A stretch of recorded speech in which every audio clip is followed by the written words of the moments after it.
এমন বিচিত্রধর্মী বাজার আগে কখনো দেখিনি। এখানে এমন অনেক কিছু পাওয়া যায় যা শুধুমাত্র এই বাজার ব্যতীত বাহিরে আর অন্য কোথাও পাওয়া যায় না। এমনকি কুমিরের মাংস পর্যন্ত কিনতে পাওয়া যায় এখানে। ভাসমান এই বাজারের খ্যাতি রয়েছে বিশ্বজুড়ে।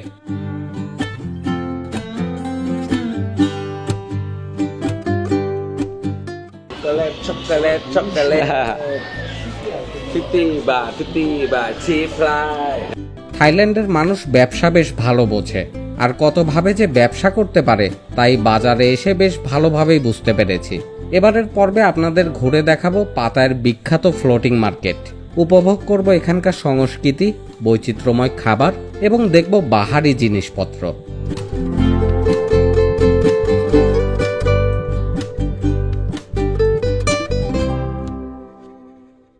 Welcome to Pattaya.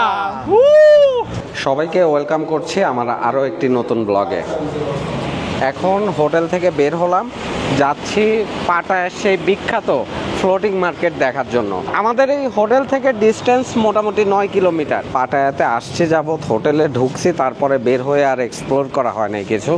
তো একটু পায়ে হেঁটে দেখি আশেপাশে কি কি আছে, দেন আপনাদেরকে নিয়ে যাব ফ্লোটিং মার্কেটে। এখন হাঁটছি পাতায়ার ওয়াকিং স্ট্রিট ধরে।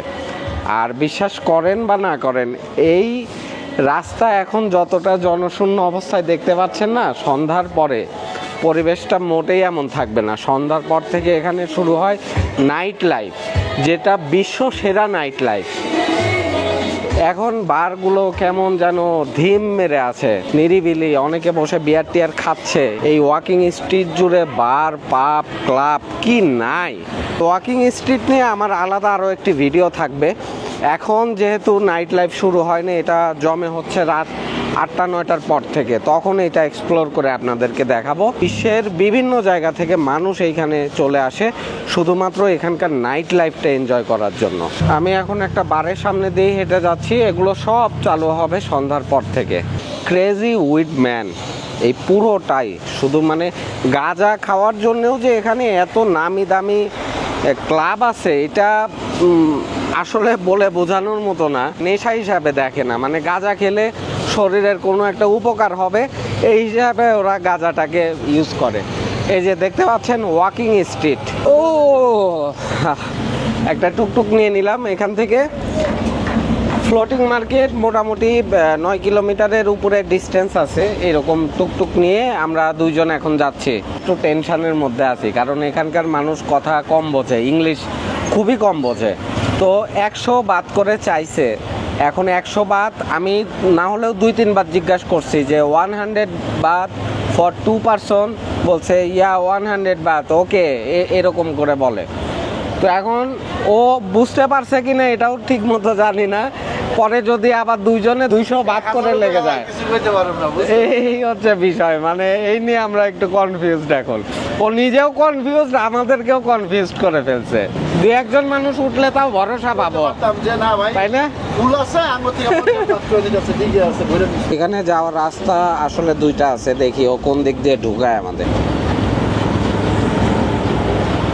আসলে থাইল্যান্ডে আসার পরে ফার্স্টেই তো চলে গেছি ফুকেটে, এর জন্য সব কিছু আমাদের কাছে ওভার প্রাইস মনে হয়েছে।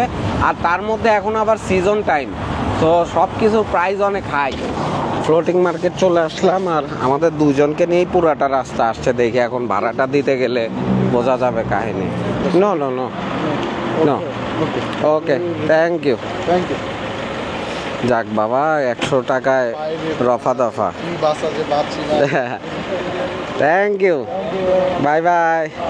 আসার পরে কিসের যেন এন্ট্রি টিকিট ধরাই দিচ্ছে, আমি তো ভয় পেয়ে গেছি যে আবার কত টাকা চাবে না চাবে। ফ্লোটিং মার্কেটের গেট হচ্ছে এইটা, দেখা যাক এন্ট্রি টিকিট আবার কত। এই যে এই পাশে দেখতে পাচ্ছি কাউন্টার, ঠিক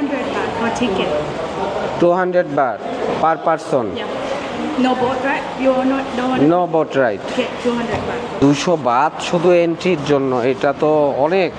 200 বাত মানে কত হচ্ছে আপনার 600 টাকার উপরে শুধু এন্ট্রি টিকিট। আবার এরপরে যদি বোট নেই, বোটের জন্য আলাদা করে পে করতে হবে। ফ্লোটিং মার্কেটটা ওপেন হয় 9টা থেকে আর ক্লোজ হয় 6টা 30-এ। খুব বেশি সময়ও নাই, যদি ভিতরে ঢুকতে যাই তাহলে দেখা যাবে যে 1-1.5 ঘন্টার মতো হয়তো বা সময় কাটাইতে পারবো 2 পারসন।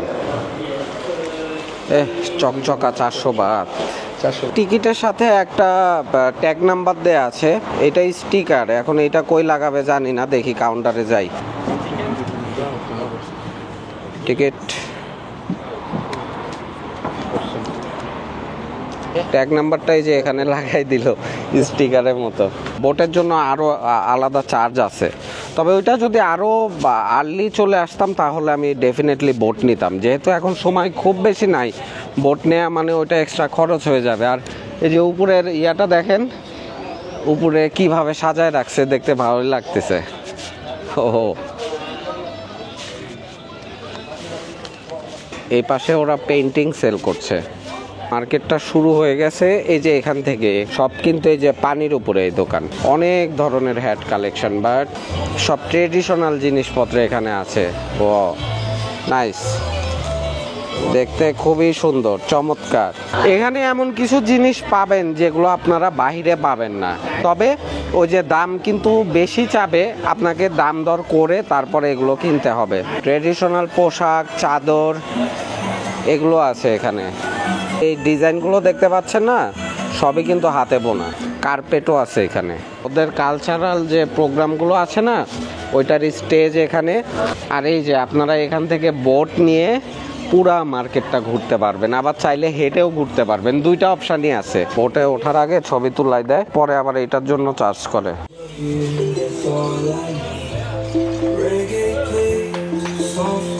শপে ঢোকার পরে মাথা পুরা নষ্ট হয়ে গেছে, এত সুন্দর সুন্দর সুভেনিয়ার কালেকশন, যেটা দেখছি মনে হচ্ছে সেটাই নেই, কিন্তু সেই সাথে প্রাইসও অনেক বেশি।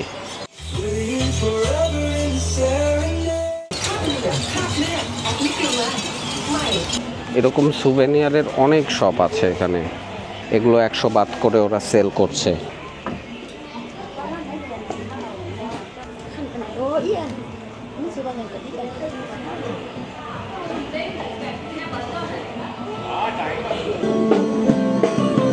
এই দেখেন,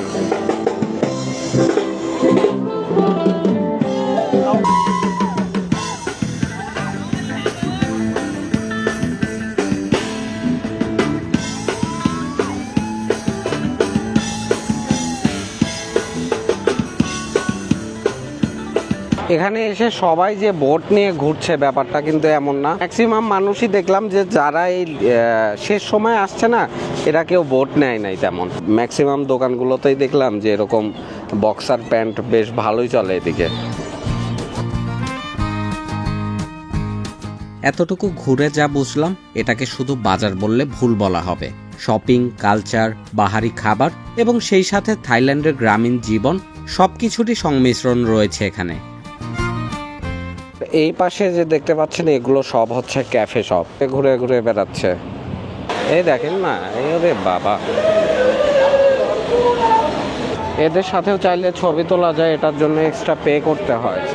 কত রঙে ঢঙে এরা ছবি তুলে টাকা ইনকাম করছে। বন্দুকগুলোর দামও বেশ ভালোই আছে, এই যে প্রাইস দেয়া আছে, কাঠ দিয়ে বানানো। এই যে ছবি তোলা শেষ, এখন টিপ চাচ্ছে। দেখেন, এরা অ্যাকচুয়ালি বিজনেস জানে যে কিভাবে ঘুরতে আসা ট্যুরিস্টদের কাছ থেকে মানে পয়সা খসানো যায়, ওই যে টিপ নিয়ে। সত্যি এখানকার মানুষজন জানে যে কিভাবে ব্যবসা করে পয়সা ইনকাম করতে হয়, কতভাবে যে ওরা পয়সা ইনকাম করার সোর্স বের করছে। এই পাশটায় লাইভ মিউজিক হয়। এটা হচ্ছে ওদের একটা মিউজিয়াম, এখানে রাজার ছবিও লাগানো আছে, মানে রাজার অনেক ধরনের ছবি, তারপরে ওনার ব্যবহারের কিছু জিনিসপত্র এখানে রাখা। এই ব্রিজটার উপরে ওরা বোতল কেটে দেখেন কত সুন্দর মাছ বানায় রাখছে। ওরা কিন্তু এগুলো ফেলে দেয় না, কত সুন্দর ক্রিয়েটিভিটি ওদের মধ্যে। না কি এটা, এগুলো সব নারকেল দিয়ে বানানো, ডিজাইন করে কত সুন্দর করে সাজায় রাখছে এখানে। থাইল্যান্ডের এই ভাসমান বাজার 2008 সালে তৈরি, আর পানির উপরে কাঠের ঘর, নৌকা, পোশাক, খাবারের স্টাইল, এই সব কিছুই ঐতিহ্যবাহী থাই ভিলেজের মতো।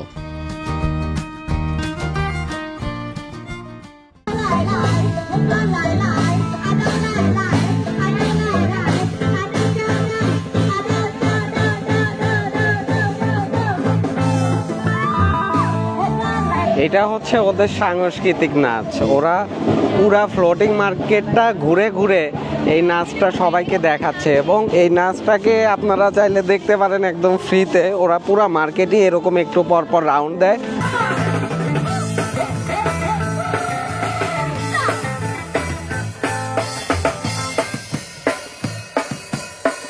ওয়াও, দেখেন উপরে এগুলোও কিন্তু সব বোতল কেটেই বানানো, দেখতে সুন্দর লাগছে।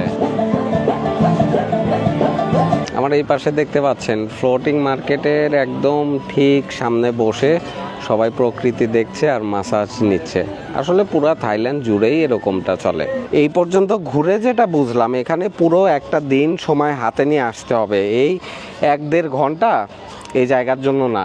এখনও আমরা কিছুই কভার করতে পারি না। ওই পাশে আরও অনেক দূর পর্যন্ত যাওয়া যাবে, মানে এইটুক দেখতেই আমাদের অনেক সময় চলে গেছে। তারপরে এই যে ওই পাশটাও কিন্তু ঘুরে ঘুরে দেখার আছে। তো যাই হোক, দেখি কতটুকু কভার করতে পারি। এগুলো কিসের বাদাম? বাদাম মনে হচ্ছে নাকি কফি? পিনাট। Thank you. ও একটা এমনি খেতে দিল। এটা বাদাম। এই পাশে বিক্রি করছে চকলেটস।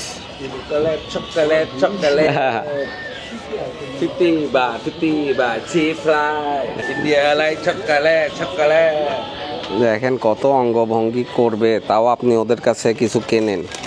এই ব্যাপারটা এরকমই। এখন পর্যন্ত কেউ আমাদের সাথে কোনো প্রকার খারাপ ব্যবহার করে নাই। অনেক ফ্রেন্ডলি। এটা বলে বোঝানোর মতো না ওরা কতটা ফ্রেন্ডলি। ওরা শুধু চাইবে যে আপনি ওদের কাছে আসেন, কেনেন। কমার্শিয়াল আছে, ঠিক আছে, কিন্তু ওরা বিজনেসটা খুবই ভালো বোঝে। আপনি পকেটের টাকা খরচ করতে চাইবেন না, বাট ওরা জানে যে কিভাবে আপনাকে দিয়ে খরচ করাইতে হবে। সেটা খারাপ ব্যবহারের মাধ্যমে না, ভালো সুন্দরভাবে ব্যবহার করে আপনার ওই টাকাটা কিভাবে খসাইতে হবে এটা জানে। আর দেখেন এখানে যে ভাসমান সব দোকান, বোটের উপরে করে ওরা খাবার বিক্রি করছে। বিভিন্ন স্ন্যাক্স আইটেমগুলো এখানে পাবেন।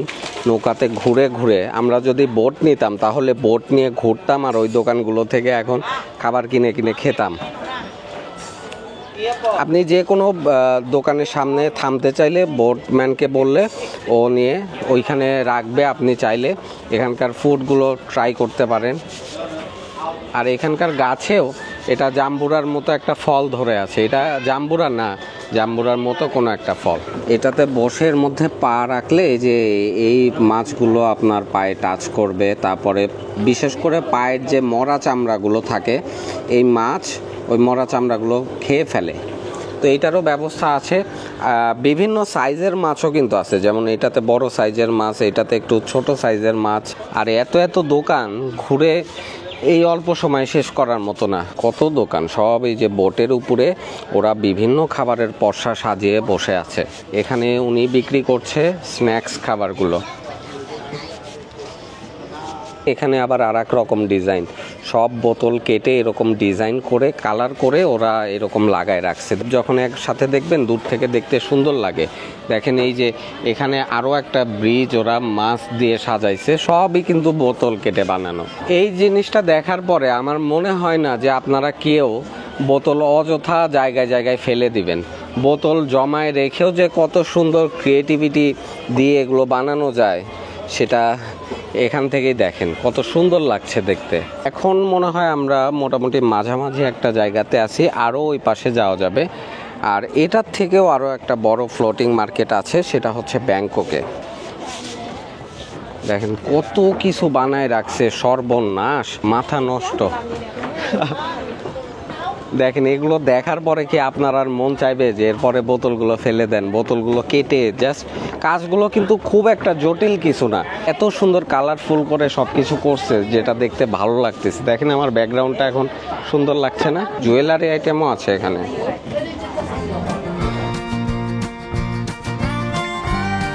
এই বাজারে মোট 1000-এরও বেশি আইটেমের খাবার পাওয়া যায়, যেমন coconut ice cream, grill sea food, mango stick rice, কুমিরের মাংস সহ আরও অনেক কিছু।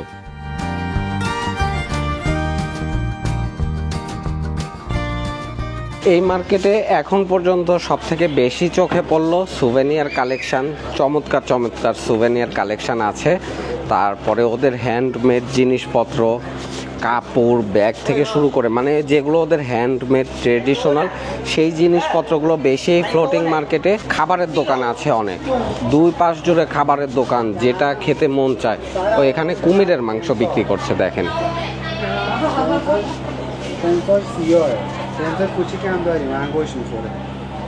এই যে এগুলো সব কুমিরের মাংস ওরা স্টিক করে বিক্রি করছে। This for sale. I don't know.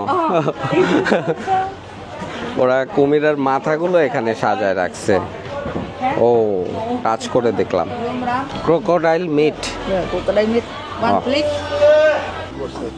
দেখেন ভয় পাচ্ছে উনি এগুলো দেখে। এখানে স্করপিয়ন আছে, তারপরে রেশম পোকা, উল্লু পোকা, তেলা পোকা পর্যন্ত ওরা ভেজে বিক্রি করে। ভাই আমাদের দেশে যে পরিমাণ তেলা পোকা, এদের কাছে এনে বিক্রি করা যাবে? এরা ওগুলো ফ্রাই করে সেল করে। এই পোকামাকড়ের ফ্রাইগুলো কিন্তু এই দেশে বেশ ভালো দামে বিক্রি হয়। আম ওরা পাতার মধ্যে একটা প্রসেসে সেদ্ধ করে, দেন এইটা সেল করে। এই পাশে স্কুইড আছে, স্কুইড, অক্টোপাস এগুলো আছে।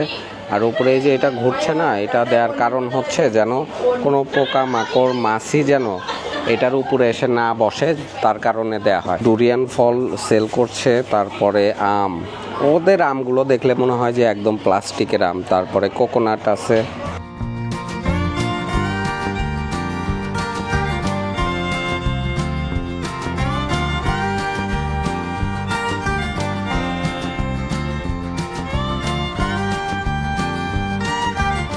এই বাজারে শুধুমাত্র বাহিরের টুরিস্টরা ঘুরতে আসে ব্যাপারটা এমন নয়, বরং স্থানীয়রাও অনেকে ঘুরতে আসে।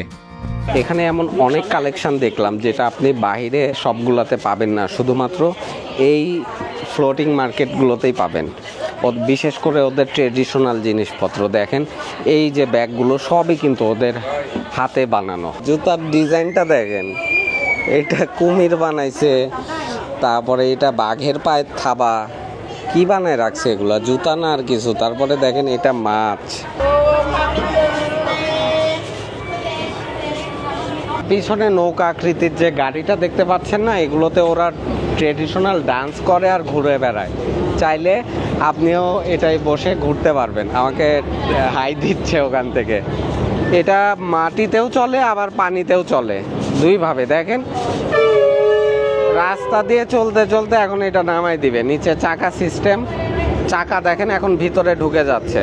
আমার পিছনে এখন যে গাছটিকে দেখতে পাচ্ছেন, ওরা এই গাছটাকে বিশেষভাবে মান্য করে এবং গাছের চারপাশটা যদি দেখাই, দেখেন ওরা এই গাছটাকে পূজা করে এবং বিভিন্ন ওদের দেবতার মূর্তি রাখা এখানে। পরের সাথে ওরা তালাও লাগায় দেয় এখানে।